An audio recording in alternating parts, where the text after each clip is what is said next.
This is when I'm 85, because there's been some amazing medical breakthroughs, and you are coming to the home, you're a home health care nurse, you're coming to the retirement community where I live with my new husband, George Clooney.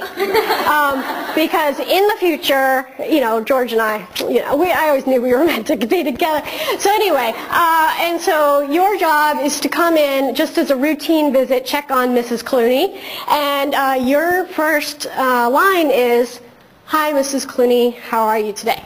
So, whenever you're ready. Hi, Mrs. Clooney, how are you today? I'm fine. Really? It doesn't sound like you're fine. What's going on?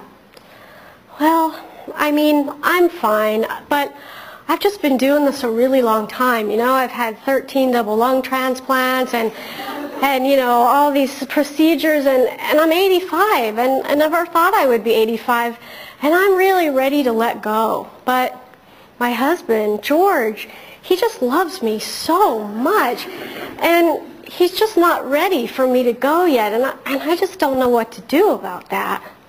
Now when you say that George isn't ready, have you actually talked to him about that situation, well, of you eventually wanting to pass? No, I haven't talked to him about it because I know it's such a terrible conversation to have, and I don't want him to give up his acting career for me and all of that. So, so no, I haven't talked to him about it. Would you maybe feel comfortable talking to him about it if there was someone else in the room who knew about it and knew what you wanted to do?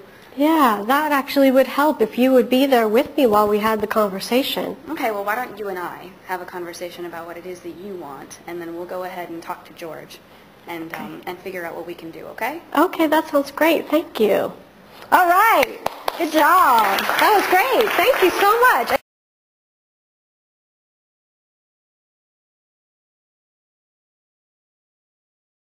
Whew, that's tough to watch, huh?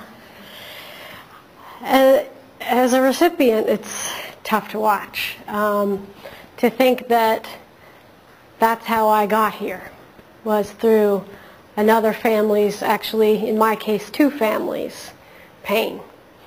And the only thing I know to do is to live my life as well as I can live it, because I can't change the fact that somebody lost someone they love.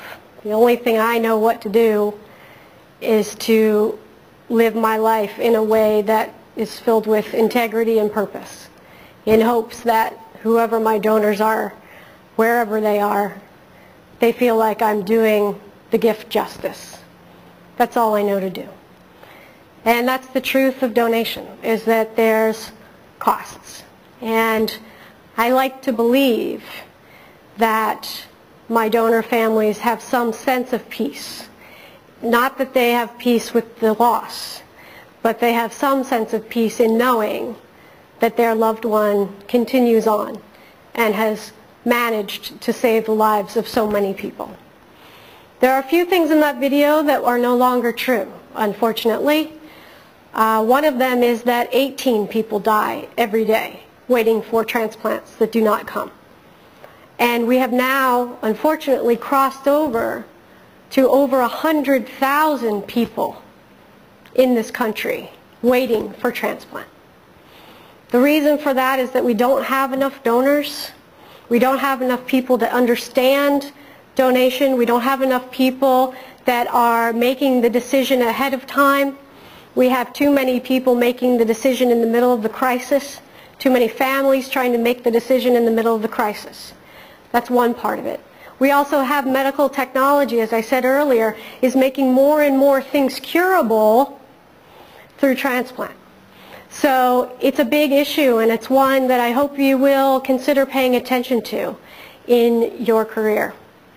So before I open the floor for questions, I just want to say that in my illness career, by far, the people who have felt like they were there with me, by my side, at the front lines, you have my list of all the reasons why I love nurses, but my heart is so filled with gratitude for all of the nurses that I have worked with and had the pleasure of meeting in my lifetime.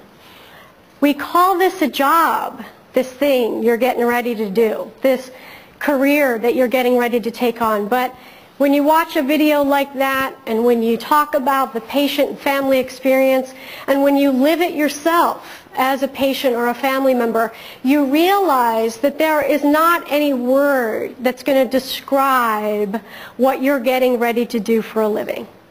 A job doesn't do it justice.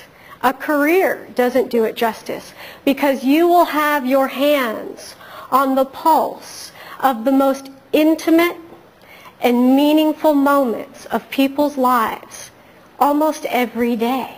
All right, well, thank you all so much for your attention. Thank you for your participation. Thank you.